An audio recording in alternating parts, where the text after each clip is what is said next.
우리 인사 나누겠습니다. 샬롬. 하나님의 크신 은혜가 여러분에게 임하기를 소원합니다. 하나님께서 여러분과 함께 하십니다. 우리나라 최고의 장수로 한다면 여러분 누가 생각나십니까? 우리나라 최고의 장수, 아마도 많은 사람들이 이순신 장군을 이야기할 것입니다. 이순신 장군이라고 한다면 우리나라뿐만 아니라 일본에서도요 굉장히 높은 평가를 하고 있죠. 메이징 시대 때는 이순신 장군을 신격화했다고 합니다. 그래서 러일 전쟁이 발발할 당시에는 일본의 해군이 이순신 장군 영정에서 승리를 기도했다고 그래요. 승리를 빌었다고 합니다. 이후에도 일본의 해군은요 통영에 있는 이순신 사당에서 매년 거기서 제사를 드렸다고 해요. 그리고 병사들에게 이순신 장군의 해군수를 가르쳤다고 그럽니다. 자, 그의 전기는 언제 쓰여졌을까? 한국에서 먼저 쓰여지지 않고요 일본에서 먼저 쓰여졌습니다. 1892년에 세키토 세이라는 일본인이 조선 이순신전을 쓰게 돼요. 그리고 나서 16년 뒤에야 비로소 신채호 선생님이 전기를 쓰게 돼요. 따라서 모든 이순신 전기의 효시는 일본인 세키토 세이가 쓴 전기인 것이라는 것입니다. 자, 이순신 장군은 수많은 적군이 몰려와도 물러서지 않았죠. 23전에 전승을 거둔 것을 볼 수가 있습니다. 그런데 그의 적군은 외국에만 있지 않았죠. 국내에서도 왕이 시기하고 대신들이 시기하고 그런 일들이 있었던 것을 우리는 잘 알고 있어요. 실제로 이순신 장군은 생전간 세후에 제대로 대우를 받지 못했습니다. 조선시대에 제대로 대우를 받지 못했어요. 나중에 근대화되고 또 박정희 대통령 때 굉장히 이제 높임을 받는 그런 일들이 벌어지게 되죠. 자, 사실 이순신 장군은 평생 힘든 싸움을 싸웠죠. 힘든 싸움을 싸웠어요. 제대로 대우를 받지 못한 채 힘겨운 싸움을 싸웠습니다. 그럼에도 꿋꿋하게 이겨냈습니다. 그렇게 이겨낼 수 있었던 이유가 무엇이었을까요? 그것은 나라를 사랑하는 마음과 그리고 백성을 진정으로 사랑하는 마음이 있었기 때문이죠.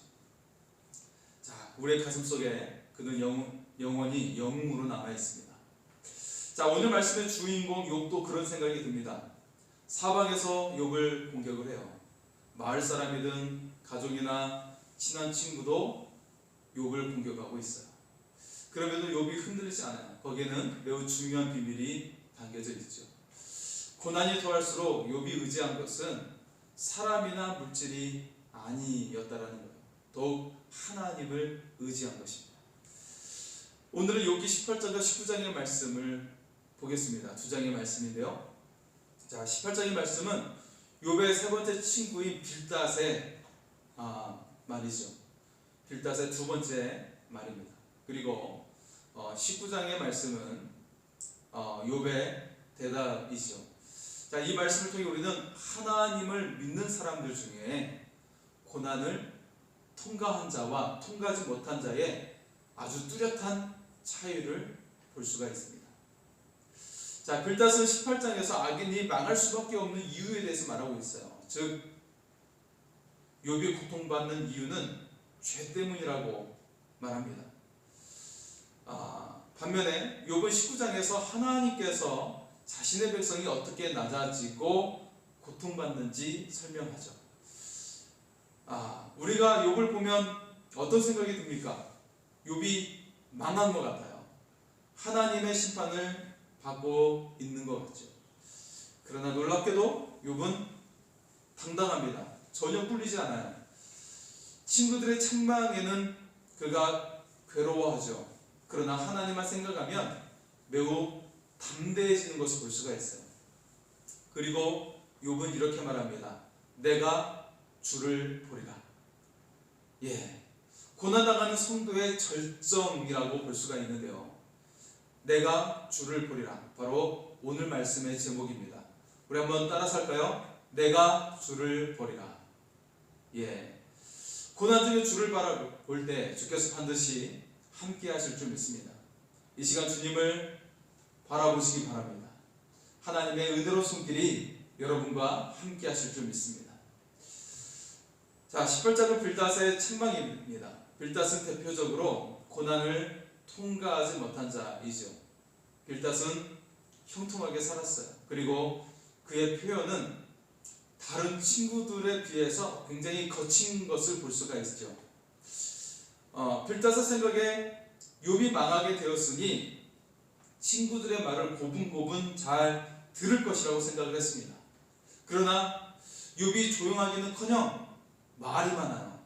네, 너무 말을 많이 하는 거예요. 친구들의 말을 듣지 않아요.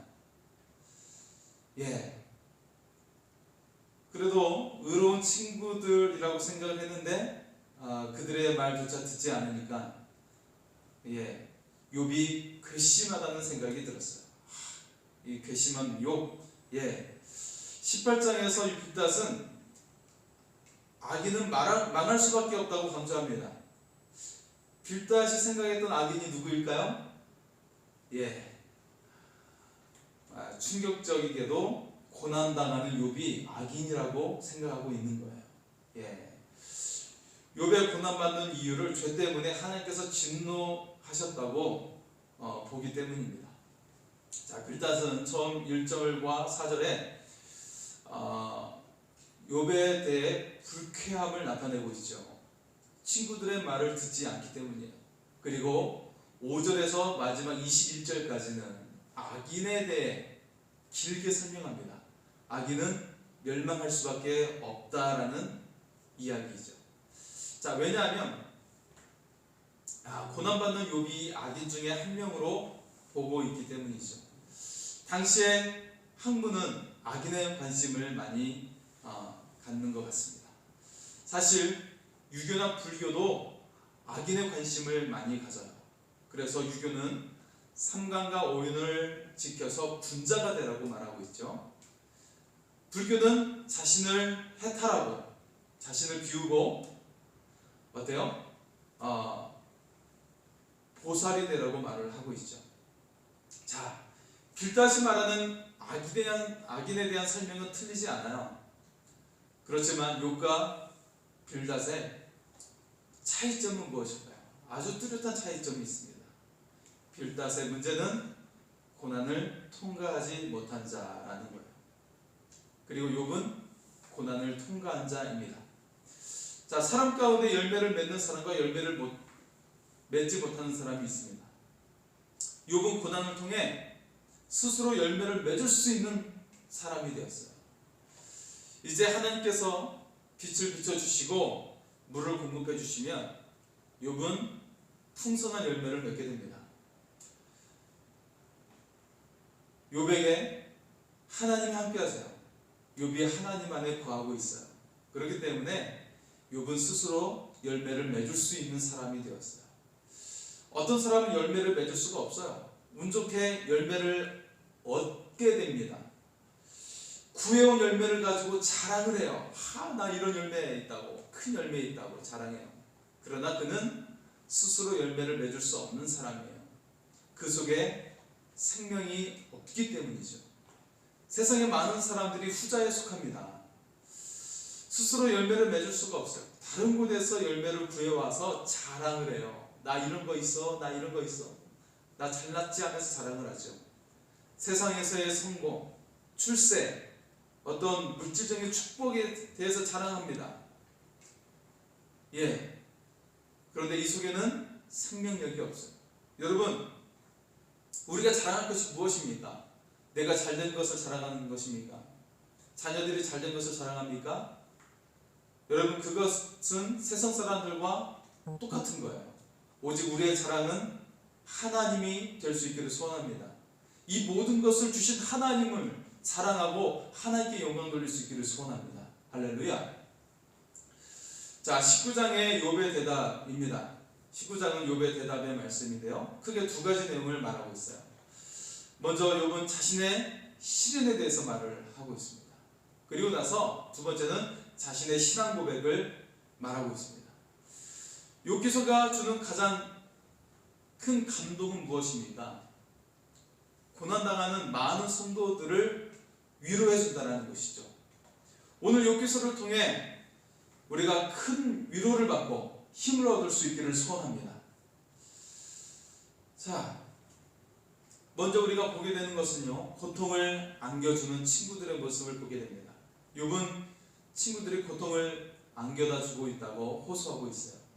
1절에서 3절의 말씀을 보겠습니다. 19장 1절에서 3절의 말씀. 욥이 대답하여 이르되 너희가 내 마음을 괴롭히며 말로 나를 짓부수기를 어느 때까지 하겠느냐.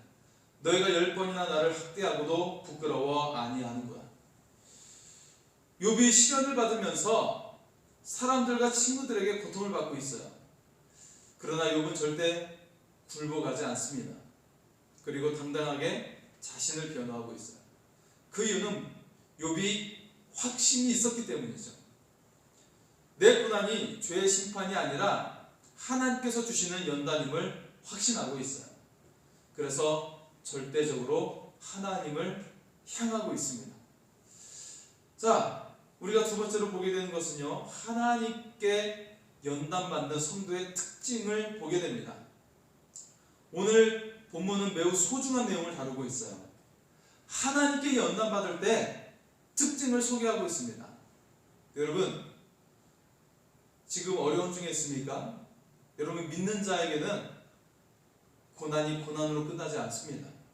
연단이 되어지고 우리가 정금처럼 나오게 될 줄 믿습니다. 하나님의 큰 축복의 그릇으로 나오게 될 줄 믿습니다. 자, 오늘 말씀 속에 보물이 담겨져 있습니다. 그것은 하나님께 연단받는 사람의 특징입니다.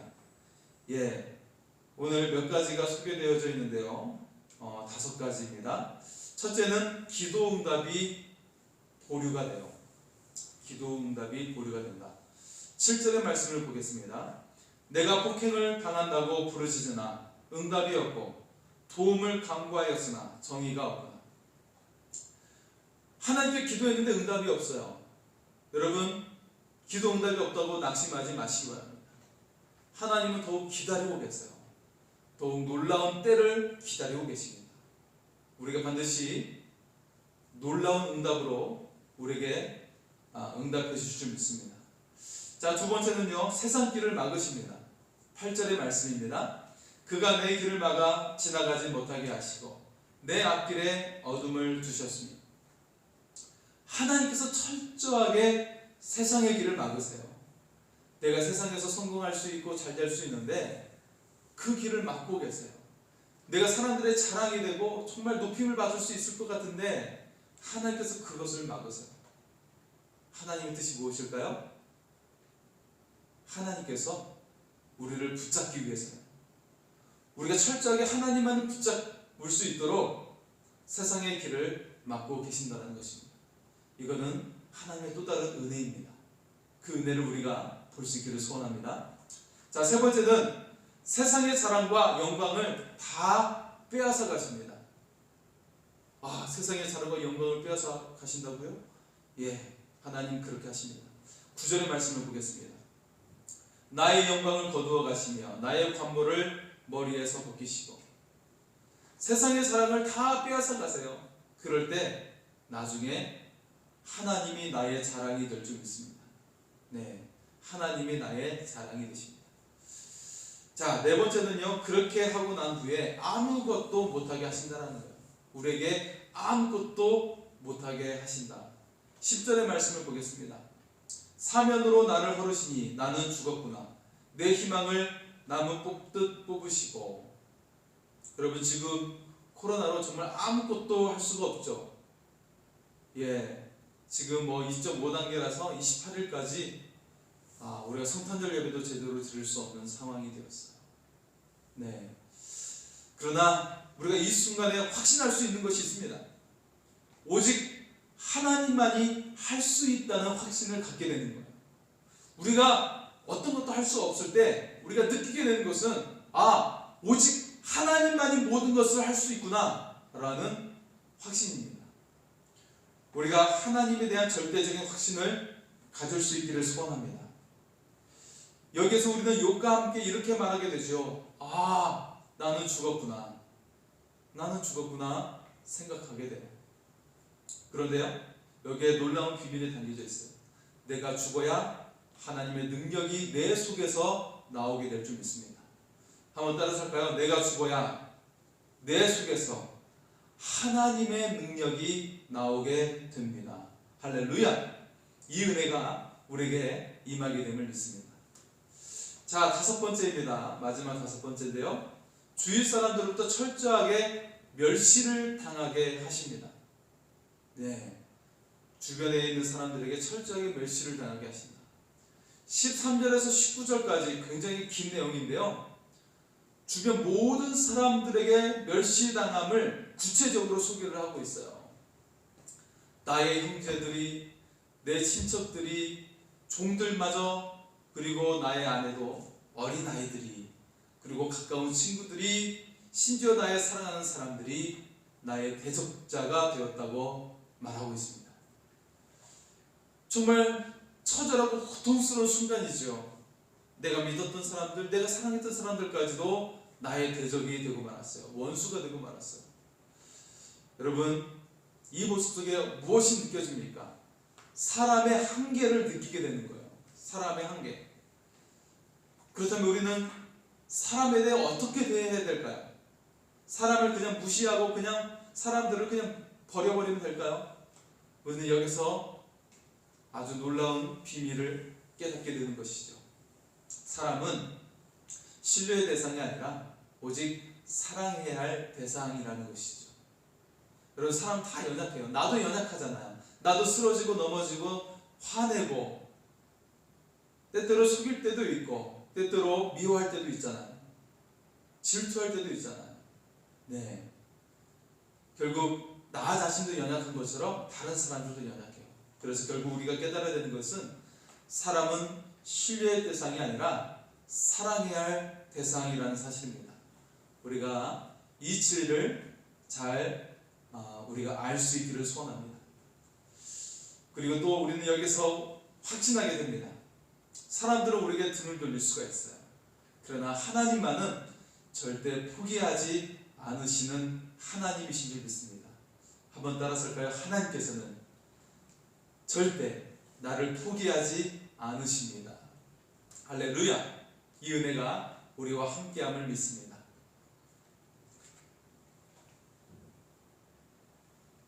자, 욥은 친구들에게 부탁을 하고 있어요. 제발 나를 불쌍히 여겨달라는 거예요. 나를 대적으로 취급하지 말고, 원수로 취급하지 말고 나를 제발 불쌍히 여겨달라고 말하고 있습니다. 20절에서 21절의 말씀입니다. 내 피부와 살이 뼈에 붙었고 남은 것은 겨우 잇몸뿐이로구나. 나의 친구야, 너희는 나를 불쌍히 여겨다오. 나를 불쌍히 여겨다오. 하나님의 손이 나를 치셨구나. 욥이 친구들에게 동정을 구하는 것이 아니에요. 부디 자신의 문제를 하나님의 눈으로 봐달라는 것입니다. 지금 신앙적인 연단을 받고 있는 중이라고 말하고 있어요. 이제 정금이 되어 나오는 중이라고 말하고 있는 것입니다. 네, 그러니까 나를 그냥 있는 것으로 보는 것이 아니라 신앙의 눈으로 봐달라고 욥은 말하고 있어요. 네, 자, 이제 욥에게는 소유도 없고 가족도 없고 친한 친구도 없어요. 어느 누구도 있지 않는 것 같아요. 예, 여기서 우리가 느끼게 되는 것은 무엇이죠? 이 코로나 시대에 우리의 삶도 마찬가지구나 라는 생각이 들게 됩니다. 어디에도 소망을 둘 수가 없어요. 막막한 일들이 많아요. 내 직장도 안전하게 보장되지 못하고 내 가족의 상황이 어디에도 안전함이 없는 것 같아요. 실제로 여러분 어떻습니까? 이 코로나 시대에 어디에도 안전한 곳이 없습니다. 이런 현수막이 걸린 것도 봤어요. 어디에도 안전한 곳이 없습니다. 실제로 우리의 삶이 어디에도 안전한 곳이 없어요. 그렇다면 우리에게 있는 소망은 무엇일까요? 욥에게 남아있는 소망은 무엇일까요? 놀랍게도 욥 안에 아름다운 것들로 가득 차 있습니다. 네, 바로 그 속에 정금 같은 믿음이 있다라는 것이죠. 그 믿음이 그를 아름답게 만들고 있습니다. 욥은 하나님의 진리로 가득 차게 되었어요. 그의 마음속에 하나님의 영광으로 가득 차게 되었습니다. 욥기서의 최고의 절정의 말씀이 나옵니다. 23절과 24절이에요. 같이 보겠습니다. 나의 말이 곧 기록되었으며 책에 씌어졌으며 철필과 나무로 영원히 돌에 새겨졌으면 좋겠노라. 아멘. 내 고통을 철필과 나무로 영원히 새기겠다는 거예요. 고통을 영원히 잊지 않겠다라는 것이에요. 자, 이것이 놀라운 반전입니다. 욥은 자신의 고통 속에서 놀라운 진리를 대면하게 된 것이에요. 오직 하나님 한 분만 주목하게 된 것입니다. 그리고 하나님의 영광 속에 들어오게 된 것입니다. 그것은 천국의 소망과 구원의 확신을 가지게 된 것이에요. 여러분, 지금 구원의 확신을 가지고 있습니까? 천국의 소망으로 가득 찹니까? 천국의 기쁨이 여러분 속에 있습니까? 여러분, 고난에 직면했을 때 하나님만 보게 되니까 구원의 확신을 가지게 되었고요, 천국의 소망으로 가득 차게 되었어요. 오늘 우리도 그런 믿음을 가질 수 있기를 소원합니다. 신약성경은 이 말씀과 정확하게 일치를 이루고 있어요. 그것은 복음서를 꿰뚫고 있습니다. 그리고 서신서에서 반복해서 강조하고 있습니다. 그것이 무엇일까요?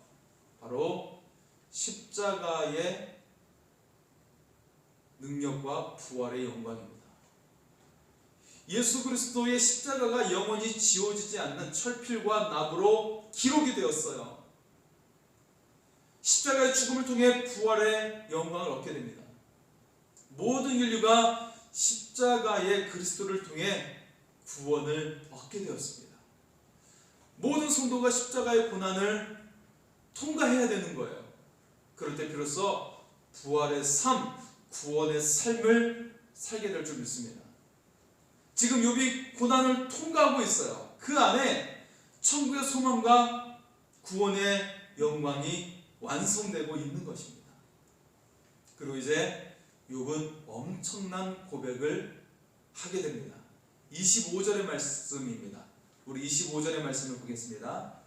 내가 알기에는 나의 대속자가 살아계시니 마침내 그가 땅 위에 서실 것이라. 욥은 고난을 받고 나니까 주님을 뚜렷하게 보게 되었어요. 또 천국의 소망이 뚜렷해졌습니다. 욥은 그래서 아주 강하게 고백하고 있어요. 개역성경은 이렇게 쓰고 있습니다. 내가 아노니 나의 구속자가 살아계시니, 내가 아노니 나의 구속자가 살아계시니. 욥은 너무나 분명하게 하나님을 보았어요. 또한 비밀 중에 비밀인 그리스도의 영광을 보게 되었습니다. 마침내 그가 땅 위에 서실 것이라. 여러분, 바로 이것입니다. 욥이 지금까지는 귀로만 하나님에 대해 들었어요. 피상적으로만 하나님에 대해 알았어요. 그런데 이제는 너무나도 분명하고 확실하게 하나님을 알게 되는 거예요. 자신의 모든 삶을 통해서 하나님을 느끼게 되는 것이에요. 고통 중에 있다 보니까 하나님이 얼마나 내 삶 속에 들어와 계신지를 그가 분명하게 깨닫게 된 것입니다. 자신의 모든 생명과 삶으로 하나님이 함께 계심을 느끼게 된 것입니다. 그래서 나의 구원자가 내 앞에 서시는 확신을 그가 가지게 된 것입니다. 자, 이 속구가 더욱 유명해진 이유가 있어요. 왜 그럴까요? 여러분 알고 계십니까? 그것은 바로 핸델의 메시아입니다. 역사적인 대작이죠. 이 욥의 고백은 핸델의 메시아에서 할렐루야 다음 부분에 나오는 소프라노의 아리아의 가사가 됩니다. 내 손은 살아계시고 날 지켜주시니.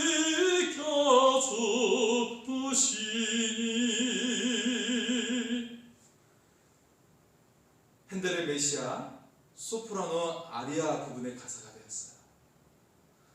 이 곡이 찬송가 170장에 이 부분이 수록이 되었어요. 네, 욥은 고난 가운데 주님의 인재를 느낀 것입니다. 믿게 된 것입니다. 확신하게 된 것입니다. 그리고 천국의 소망을 보았어요. 주님의 영광을 보았습니다. 지금 코로나의 상황 속에서 여러분의 시선이 어디에 있습니까? 이 코로나의 상황 속에서 우리는 주님의 임재를 느낄 수 있기를 소원합니다. 우리의 시선이 주님의 임재를 볼 수 있기를 소원합니다. 그 주님의 임재가 여러분의 삶에 이 고통 중에 승리를 주실 줄 믿습니다. 여러분의 염려와 걱정 속에 영광을 보게 하실 줄 믿습니다. 하나님께서 능히 여러분의 삶을 주님의 영광으로 채워주실 줄 믿습니다. 구원의 주님이 여러분의 삶을 관통하고 역사해 주실 줄 믿습니다. 내가 주를 보리라. 날마다 주를 바라보는 저와 여러분이 될 수 있기를 소원합니다. 하나님의 능력의 발이 여러분과 함께 하실 줄 믿습니다. 우리 주만 바라볼지라 찬양하고 기도하며 나아가겠습니다. 주만 바라볼지라.